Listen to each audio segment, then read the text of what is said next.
This episode is brought to you by Kia's first three-row, all-electric SUV, the Kia EV9, with available all-wheel drive and seating for up to 7 adults, with 0 to 60 speed that thrills you 1 minute and available lounge seats that unwind you the next. Visit kia.com/EV9 to learn more. Ask your Kia dealer for availability. No system, no matter how advanced, can compensate for all driver error and or driving conditions. Always drive safely. A science story, huh? Is NYU scientist the... I felt right. I was so And I just thought, well, I had figured it out. It was that golden moment. Because science was on my side.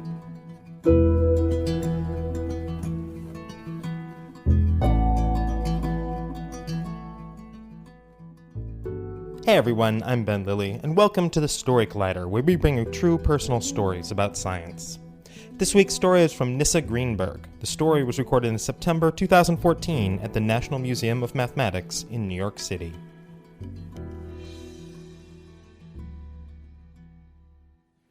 So, class is almost over, and he raises his hand, and he wants me to check his work. I go over to check his work, but I'm not going to check his solutions. I'm going to check his process, too, because this is an idea I pound into my students' heads, that it's not the answer that's important, it's the journey that got you there. I focus on this a lot because I think it's important to understand that every math problem is like a creative prompt, right? That allows me to see how my students think. It's not just you can't just write the answer down, because that's like writing the first sentence and then the last sentence of your term paper and not putting anything in between. And that doesn't explain to me everything. That doesn't, so you can't put down just your answer. You have to put down, and then I demand that my class join me in a chorus of saying journey, and all of them, some of them, a couple of them, a few, like one of them, this kid definitely joins me in the chorus. He's ingested. He knows what I'm talking about. He listens to every one of my totally unnecessary, really long, totally necessary rants about how cube roots are just the obvious extension of addition. He's ingested it, and his journey is fantastic. There's this series of vowels that students expel when they're excited and surprised by the fact that they're excited by learning, that only happens in math class, and it is the only drug I'm addicted to. It is like an endorphins rush to the soul. What it does is it affirms this theory that I've been dancing around my whole life, that I'm a worthwhile human being who improves the state of humanity around him. It's like confirmation of my own perceived altruism. I am addicted to that sound, I moved to New York not to be a teacher, though. I moved to New York to be a comedian, and there's another sort of series of sounds that come with that, like laughter and applause, and that's what I was addicted to when I moved here. I wanted to go on stage and talk about sort of my vulnerable and honest feelings, and then have people laugh at me. I thought that would be a good life.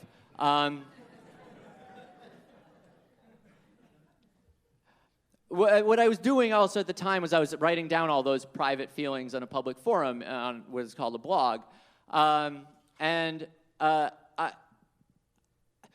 the only person who takes out their therapeutic need for performance on students in the middle of the day. In other words, I'm not the only comedian who's also a teacher, or performer who's also a teacher, but I am the only one I know who does it under a fake name, who teaches under a fake name. I was working for a tutoring company. I got fired. I was working for a tutoring company, and they assigned me to this child up in the Upper East Side, and his mother Googled me in order to defend their child, and they found some of my rantings online that I think at the time had to do with my gender identity issues, which are not extreme, but just they come with being named Nissa. It's not a masculine name. So they were about my gender identity issues, and I felt like they necessarily discussed in maybe a little graphic detail my genitalia. So I got fired. She complained, and I was done. So I changed my name.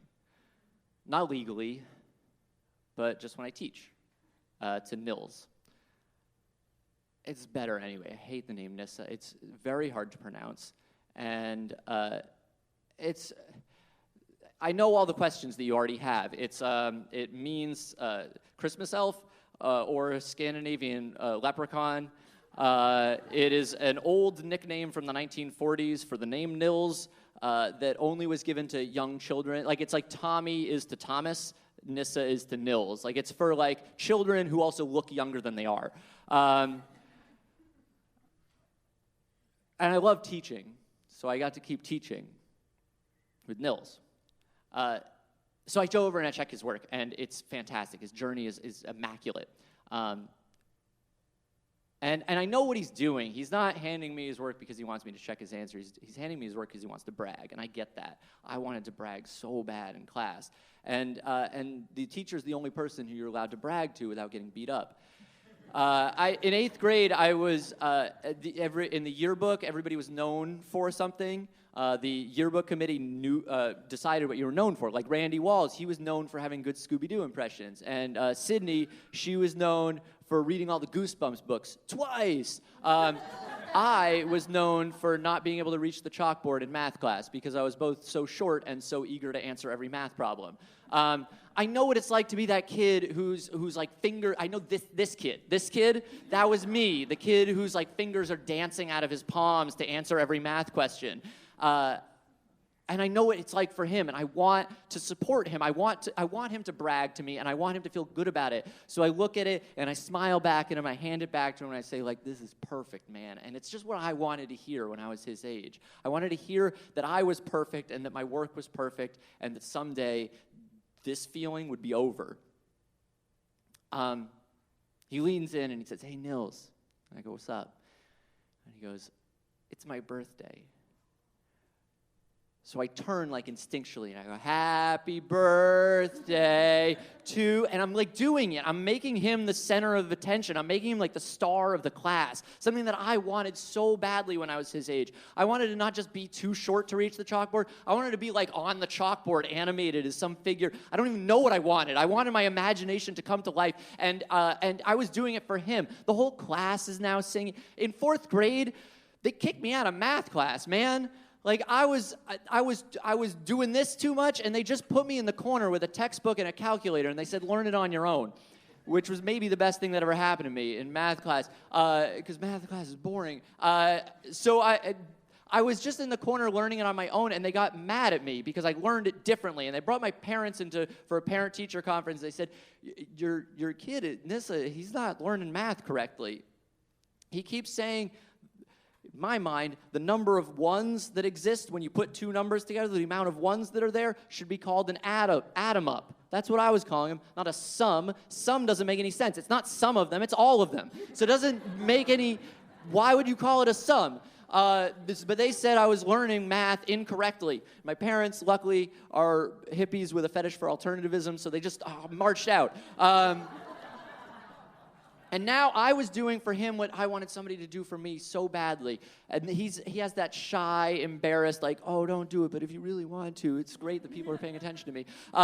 And we sing happy birthday to you, and the whole class, happy birthday to you, happy birthday. And this is when I realized I don't know his name.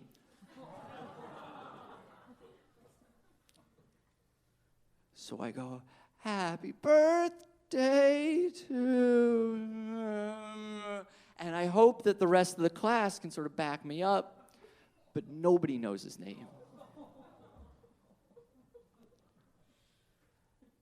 And there's like a couple snickers as we try to get through the last happy birthday, and class is over, and everybody just walks out, and I hear him mutter under his breath, that's why I didn't want anybody to sing. And I'm just left to bask in how terrible I am as a human being.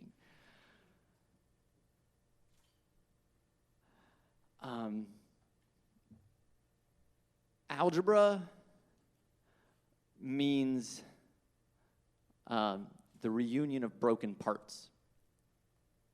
Just thought that was poignant.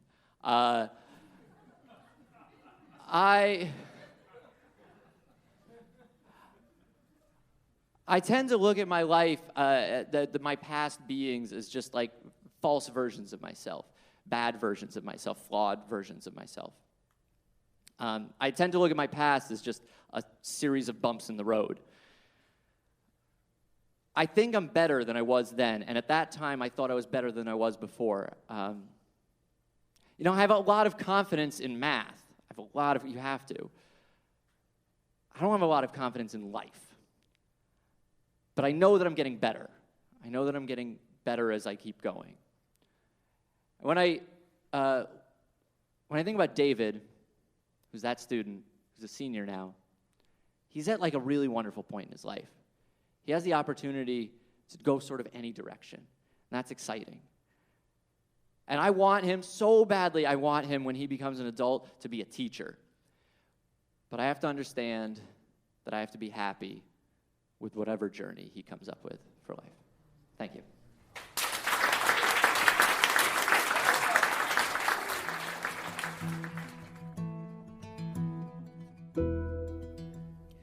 That was Nisse Greenberg. Nisse is an educator and storyteller who eats mostly vegetarian. He teaches high school math to high schoolers and math philosophy to adults. He creates art with spreadsheets and quantitative analysis.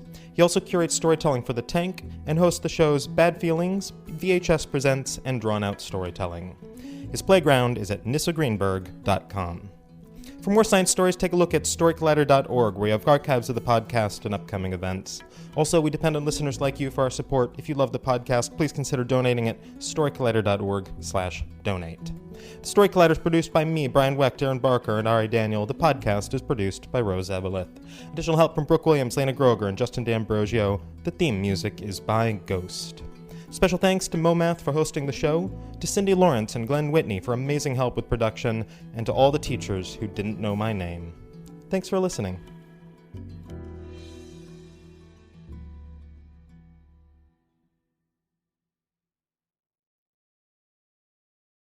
How powerful is Cox Internet?